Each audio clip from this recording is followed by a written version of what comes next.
Sekarang kita masuk ke preformulasi sediaan liquid. Dalam hal ini yang saya gunakan untuk dasar adalah preformulasi untuk sediaan liquid steril. Nah, itu buku yang Bu Yuli pakai adalah Pharmaceutical Dosage Form Parenteral Medication. Edisi 3 juga, yang volume pertama Formulation and Packaging. Pengarangnya adalah Sandep Nema dan John D. Ludwig. Kita akan belajar pada chapter 4. Jadi nanti teman-teman bisa nyari di perpus, kemudian baca-baca di chapter 4. Suatu pengembangan formula parenteral, ya ini harus didasarkan pada profil produk yang diinginkan. Kita pertama kali sudah menetapkan dulu profil produknya seperti apa. Ya, kemudian sifat fisika kimia dari obat dan interaksinya dengan bahan lain dalam formulasi. Kemudian kita juga nggak lepas dari kemasan. Kemasan yang digunakan pada suhu yang ditentukan atau yang suhu yang sudah ditetapkan berdasarkan dari profil produk tersebut. Jadi misalnya ada nanti produk yang memang harus disimpan pada suhu rendah atau bisa disimpan dalam suhu ruangan. Ya, ini harus menjadi pertimbangan ketika kita mengembangkan sediaan parenteral. Ya, produk profile, sifat fisika kimia, packagingnya, dan juga pharmacokinetic properties atau sifat farmakokinetiknya. Farmakokinetik itu kinetika, ada kecepatan di situ. Jadi biasanya pharmacokinetic properties ini nanti membicarakan mengenai kecepatan diabsorpsi, kecepatan didistribusikan, jadi obatnya diabsorpsi ke dalam darah lalu distribusikan ke dalam tubuh menuju ke tempat aksi. Lalu apakah ada metabolisme, seberapa banyak yang dimetabolisme, kecepatannya berapa, dan seberapa banyak juga obat itu atau seberapa cepat obat itu dieliminasi. Ya. Kemudian pengertian sifat fisika kimia dari pengertian atau pemahaman tentang sifat fisika kimia ini sebenarnya adalah langkah awal untuk kita membangun kualitas produk. Jadi produk ini dibangun kualitasnya mulai dari langkahnya pertama adalah memahami sifat fisika kimia dari obat tersebut.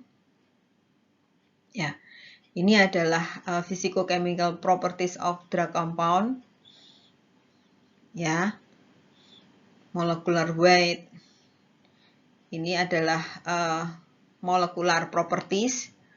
Itu ada berat molekul, log P atau log D. Ini log P itu adalah koefisien partisi atau koefisien distribusi, log D pKa, stabilitas gitu ya. Kalau material properties ini yang bentuk partikel-partikelnya, ini ada kristal, garam, ini masuk material properties. Kemudian kalau bulk itu sudah dalam bentuk powder. Sifat molekul. Sifat molekul untuk yang sediaan liquid parenteral ini dua kunci utamanya yang penting adalah koefisien partisi dan konstanta ionisasi. Koefisien partisi dan konstanta ionisasi. Koefisien partisi ini mengindikasikan lipofilisitas dari suatu senyawa dan diukur sebagai rasio pada saat kesetimbangan, ya, kesetimbangan konsentrasi obat di fase minyak dan fase air. Jadi kalau disebut koefisien partisi, ya itu adalah rasio pada saat kesetimbangan dari kadar obat di fase minyak dibagi di fase air. Fase minyak biasanya digunakan oktanol. Ya, pada temperatur yang konstan. Karena kalau temperaturnya berubah, maka kelarutan di suatu pembawa itu juga akan berubah. Kemudian apabila air ini kita ganti dengan larutan buffer yang pH-nya 7,4, maka koefisien partisi ini kemudian lebih kita kenal sebagai koefisien distribusi atau log D. Ya. Tapi sebenarnya pada intinya adalah sama rasio konsentrasi obat pada kondisi setimbang di minyak dan di air. Koefisien ini yang mendeskripsikan tentang lipofilisitas seringkali dihubungkan dengan kemampuan dari obat ini untuk menembus membran biologi. Ya. Seperti juga kemampuan dari obat ini untuk larut di dalam pembawa. Jadi koefisien ini lebih menggambarkan nanti kemampuan obat ini menembus membran biologi, karena membran biologi itu double layer, ada layer lemak dan ada layer airnya. Sehingga kalau terlalu lipofil, terlalu larut dalam minyak, nanti dia menembus membrannya juga sulit karena tertahan di lapisan yang lemak. Tapi kalau terlalu hidrofil juga nanti akan sulit menembus membran yang sifatnya lipofil karena susah untuk campur ke sana. Kemudian derajat ionisasi, ya, konstanta ionisasi, maaf, Ka, ini sifat intrinsik dari molekul, sifat yang dibawa oleh molekul. Ini menggambarkan perilaku ionisasi dari bahan sebagai fungsi pH. Ya. Main log Ka ini biasa kita sebut sebagai pKa. Sehingga pKa ini menjadi sangat penting untuk ditetapkan karena ketergantungannya dengan pH. Ya. Nanti dampaknya kemana? Ke ionisasi dan ke kelarutan. Ya. Juga dengan formasi garam. Solubility.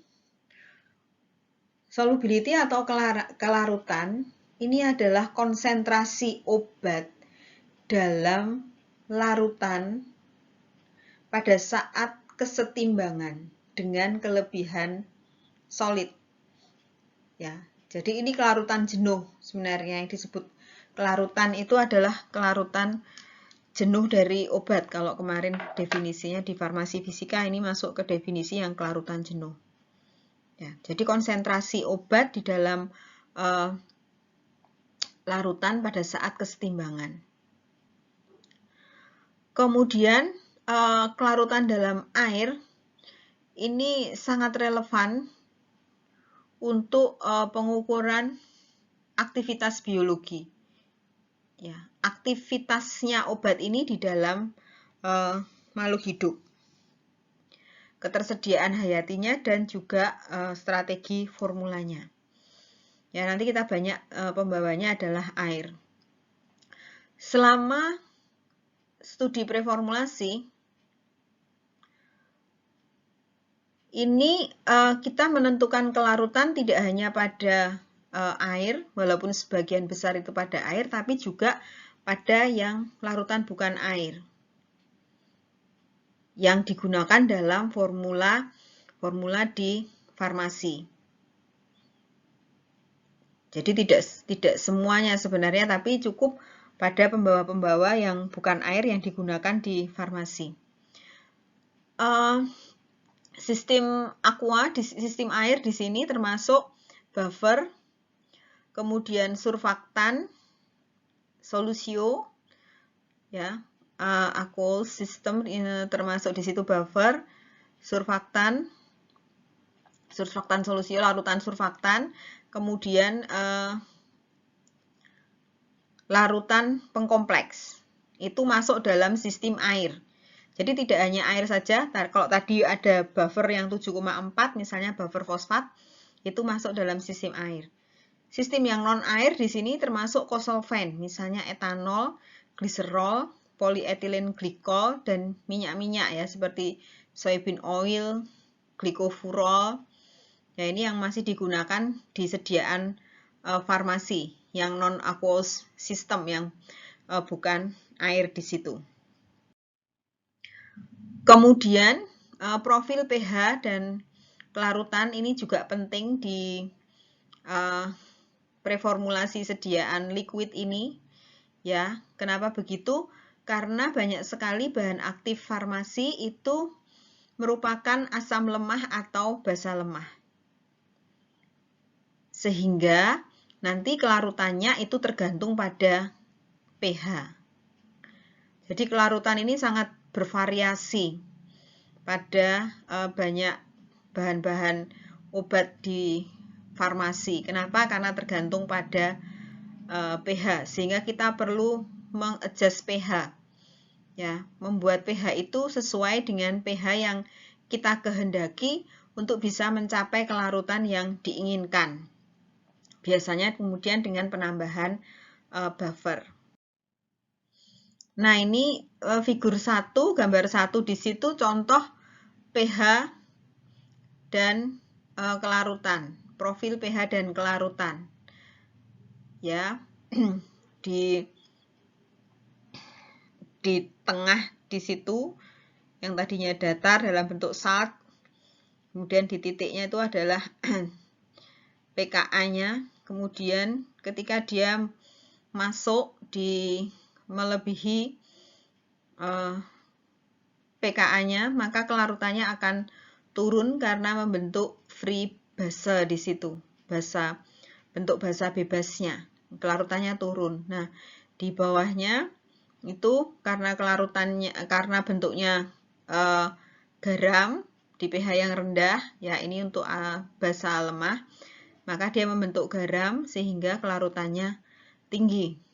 Nah, untuk lebih mengingat lagi, untuk lebih memahami lagi, nanti minta tolong diulang kembali pengertian mengenai rumus Henderson-Hasselbalch, baik untuk asam maupun untuk basa gitu ya. pH sama dengan pKa plus log A minus per HA.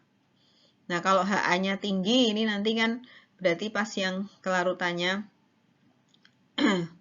rendah di situ. Sementara yang pH seperti itu nanti dipelajari lagi mengenai Henderson-Hasselbalch ini, karena yang mudah larut, yang banyak larut itu yang ada dalam bentuk ion. Kemudian kelarutan dalam kosolven. Kosolven itu pelarut yang lain. Yang biasa digunakan sebagai kosolven di situ ada etanol, propylene glycol, polyethylene glycol, gliserol. Ya.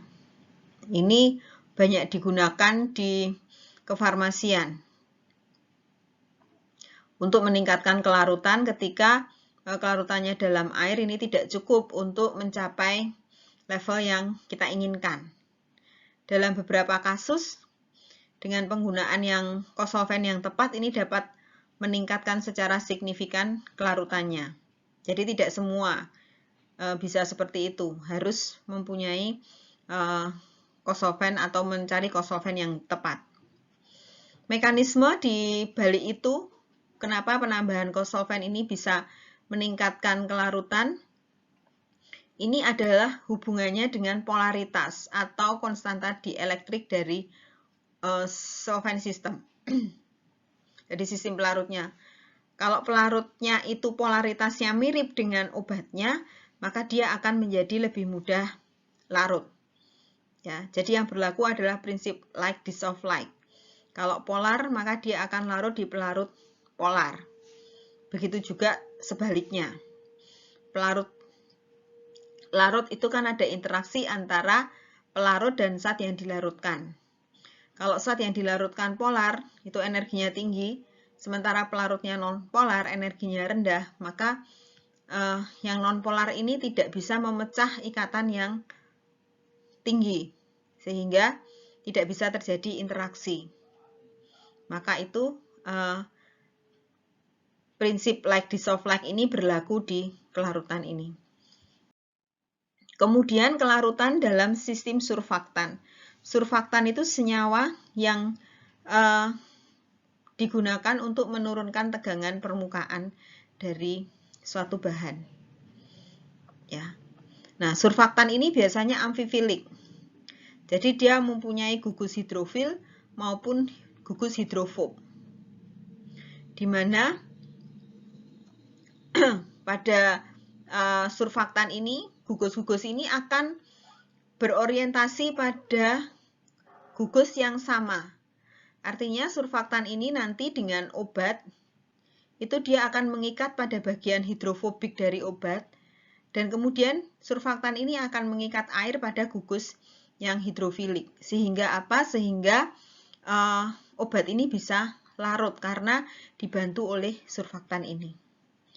Kemudian kelarutan karena bahan pengkompleks.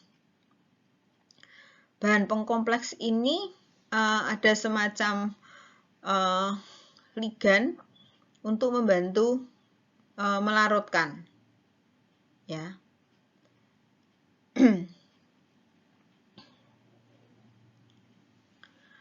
Ketika dua kompleks ini terjadi, ketika dua molekul, misalnya obat dan solubilizing agent ini mempunyai bersatu dalam ikatan yang lemah dengan gaya non-kovalen, dipol-dipol atau hidrofobik atau hidrogen bonding. Contohnya di situ siklodextrin. Ini adalah suatu pengkompleks, ya, yang banyak digunakan di kefarmasian. Stabilitas dan degradasi. Ya. Sebagai tambahan terhadap kelarutan, stabilitas dari suatu senyawa aktif ini juga kunci yang penting di dalam kita mengembangkan sediaan parentral. Yang pertama, itu adalah sangat penting untuk suatu produk ini bisa menjaga potensinya. Ya, potensi di sini adalah kadar, maksudnya kadarnya dari yang diklaim di label itu sesuai. Sehingga apa? Sehingga dia dapat menghantarkan dosis yang akurat. Jadi tugas seorang farmasis yang terutama dan pertama dalam bentuk sediaan tablet ini adalah membuat suatu sediaan dengan dosis yang selalu sama, yang selalu tetap dari sejak obat ini dibuat sampai obat ini nanti kadaluarsa. Atau sejak obat ini dibuat sampai obat ini diminum. Jadi kalau obat ini digunakannya itu 1 tahun setelah dibuat, maka seharusnya dosis yang 1 tahun ini adalah sama dengan dosis ketika dia pertama kali dibuat. Jadi dengan kata lain tidak boleh rusak. Ya, maka itu yang disebut sebagai maintain potensi. Ya, menjaga potensi. Kemudian di dalam sediaan parentral ini, degradasi obat ini bisa menghasilkan perubahan pada penampilan, warna, terus kemudian ada endapan, padahal kalau itu harus disuntikkan secara intravena kan tidak boleh ada endapan. Atau bioavailability, ketersediaan hayati. Lalu yang terakhir, degradasi dari bahan aktif ini dapat juga menghasilkan degradasi dari produk. Ya, yang mungkin toksisitasnya menjadi lebih tinggi dibandingkan dengan bahan aktifnya.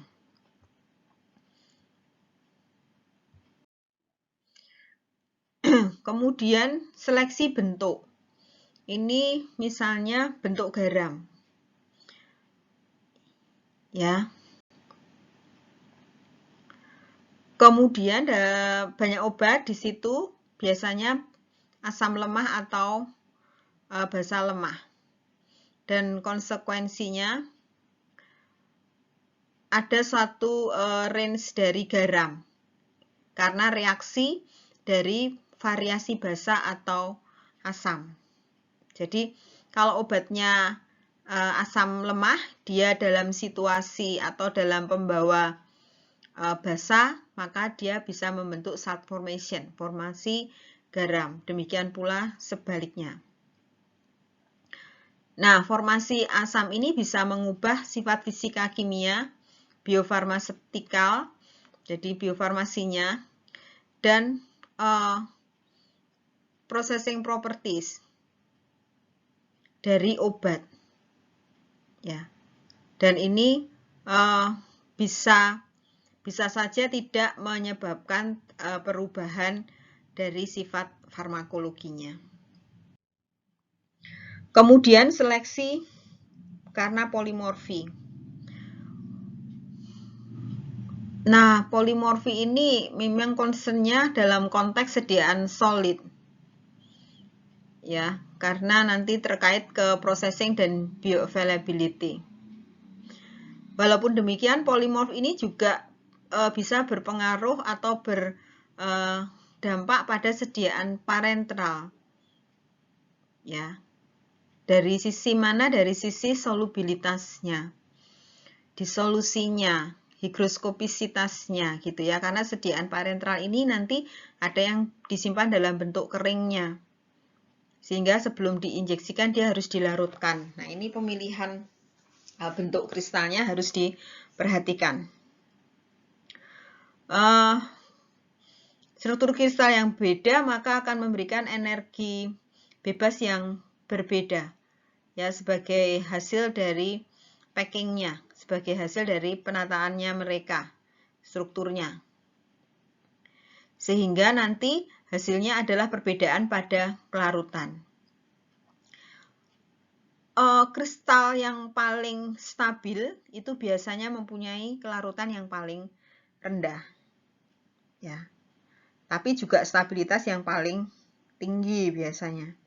Kalau kelarutannya rendah, stabilitasnya tinggi. Jika bentuk metastabil dari polimorfi ini digunakan dalam suspensi atau dalam solusio pelarut, larutan, sirup misalnya, maka akan ada resiko pertumbuhan kristal yang stabil. Jadi kalau itu digunakan dalam suspensi, dari bentuk yang metastabil, dia lama-lama akan berubah menjadi bentuk kristal yang stabil. Ini pernah terjadi pada suatu suspensi tertentu ketika disimpan, kalau nggak salah, doxorubicin, itu disimpan selama 2 tahun kok sekarang tidak aktif lagi. Ya, kenapa? Ternyata dia berubah menjadi kristal yang lebih stabil sehingga ketika diminum dia tidak larut di dalam tubuh.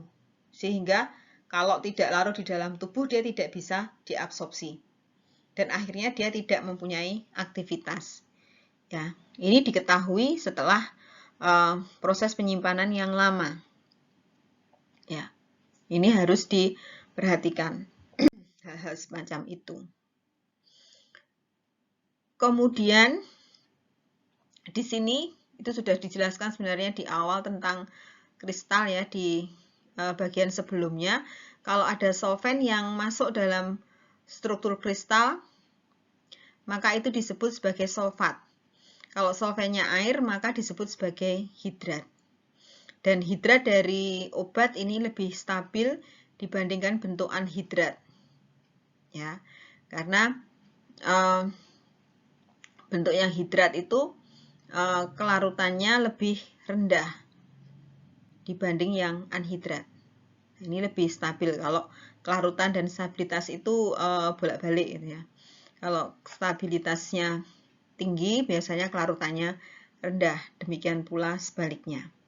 Sehingga kita perlu juga mengerti tentang karakteristik sulfat atau hidrat ini. Kemudian karakterisasi dari sifat material. Ini penampilan dan mikroskopisnya. Ya. Ini misalnya dari sisi warnanya, ya, bentuknya seperti apa, misalnya powder berwarna putih, bentuk kristalnya jarum. Nah, itu appearance. Nah, ini yang mikroskopisnya, kristalin material, itu bisa diidentifikasi dengan Polaris Light Optical Microscope. Ya. Dengan mikroskop polarisasi cahaya di situ. Kalau yang bentuknya kristal seperti yang terlihat di atas, ya, ada pik-piknya yang lancip-lancip begitu. Tapi kalau yang amorf itu yang bawah, yang bentuknya landai, bergerigi. Ya, jadi ada bedanya. Ketika kita memesan suatu bahan itu bentuk kristal, kita cek dengan mikroskop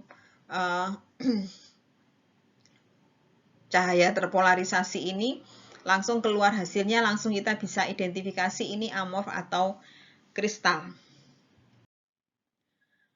Kemudian moisture sorption analysis, jadi analisis adsorpsi dari lembab.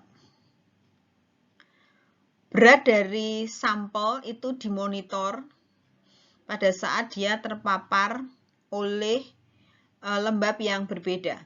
Jadi ditaruh di RH yang berbeda-beda selama waktu tertentu. Itu biasanya caranya seperti itu. Kemudian nanti yang dihasilkan adalah moisture sorption profile. Jadi ada lembabnya, kemudian yang sumbu Y-nya adalah berapa lembab yang diabsorpsi pada RH-RH tertentu. Ya. Kemudian dari situ kita bisa pelajari seberapa banyak bahan itu menyerap lembab dari lingkungan yang bisa mengubah sifat fisika kimia. Ya. Jadi berapa banyak yang diabsorpsi, apakah itu nanti higroskopis atau tidak.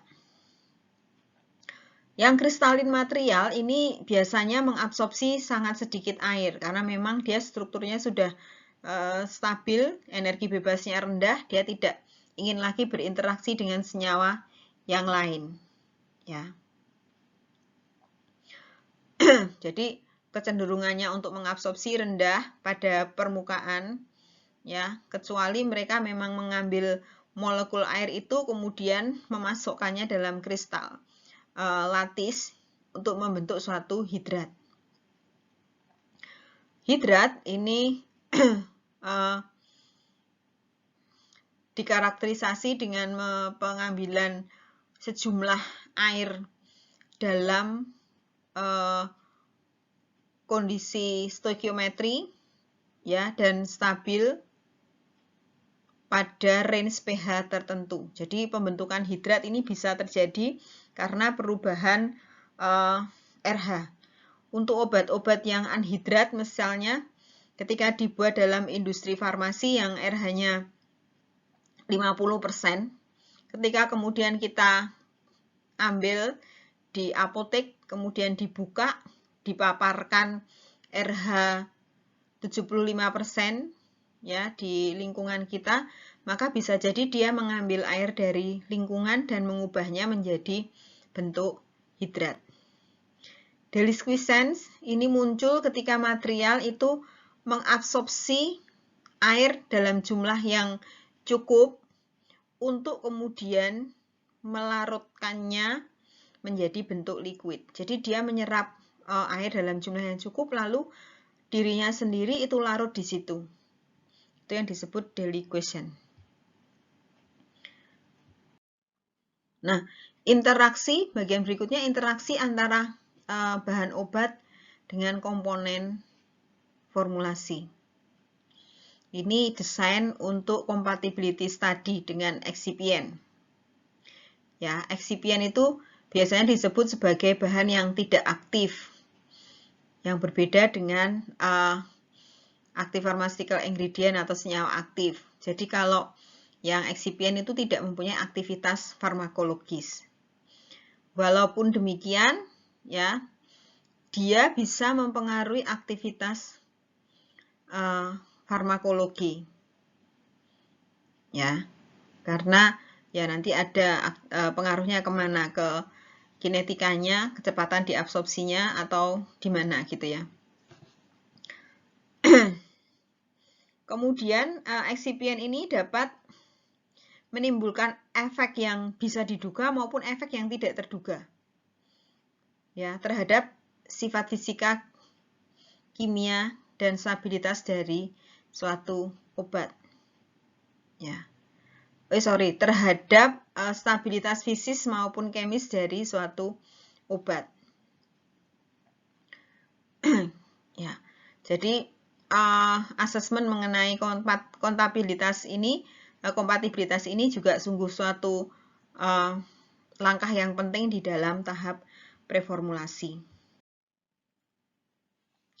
Kemudian ada interaksi dari obat dengan kemasan, komponen kemasannya, dan permukaan alat pembuatan obat itu. Jadi alat-alat yang digunakan untuk manufacturing. Ya, interaksinya seperti apa? Karena di sediaan parentral ini tidak lepas dari satu kesatuan dengan kemasannya karena persyaratan sterilitas gitu ya. Itu menyatu. Ya. Ini dikatakan sediaan parentral, produk parentral ini kontak dengan kemasan primernya. Sehingga ini harus dipilih-pilih benar kemasan primernya ini supaya tidak ada interaksi dengan baik obat maupun bahan tambahan dari obat tersebut. Ya. Misalnya adsorpsi. Adsorpsi ini muncul ketika molekul itu diserang oleh permukaan yang solid. Ya, biasanya dengan gaya van der Waals atau hydrogen bonding atau elektrostatik, interaksi elektrostatik. Ini biasanya muncul pada bahan dengan solubilitas yang rendah. Mereka prefer untuk berikatan dengan permukaan yang lain yang tidak sama dengan air. Jadi kalau kita punya senyawa-senyawa yang hidrofob, larutannya rendah, kemudian kita taruh di kemasan, itu harus kita cek apakah dia teradsorpsi atau tidak. Ya, karena kalau teradsorpsi, apalagi yang teradsorpsi itu adalah bahan obatnya, maka itu akan mengurangi dosis. Untuk mengevaluasi adsorpsi ini, formula ini biasanya yang kadarnya kecil, ya, dipaparkan di dalam permukaan. Kemudian setelah didiamkan beberapa saat, dituang, lalu yang bagian yang permukaan ini kita bilas, lalu kita tes kadarnya. Apakah ada obat di situ yang kemudian larut lagi dan kita bisa tetapkan kadarnya. Kalau iya, berarti ada yang nempel di permukaan, sehingga bisa mengurangi kadar obat. Compatibility. Nah, ini kecampuran ya. Selain adsorpsi, degradasi dari obat juga dapat dipengaruhi oleh material pengemasnya. Ya. Sehingga di sini kita bisa cari-cari eksipien-eksipien yang kompatibel dengan sistem dari kemasan sediaan parentral ini. Nah, demikian untuk materi pendahuluan ini. Nanti kalau ada pertanyaan kita bisa diskusikan.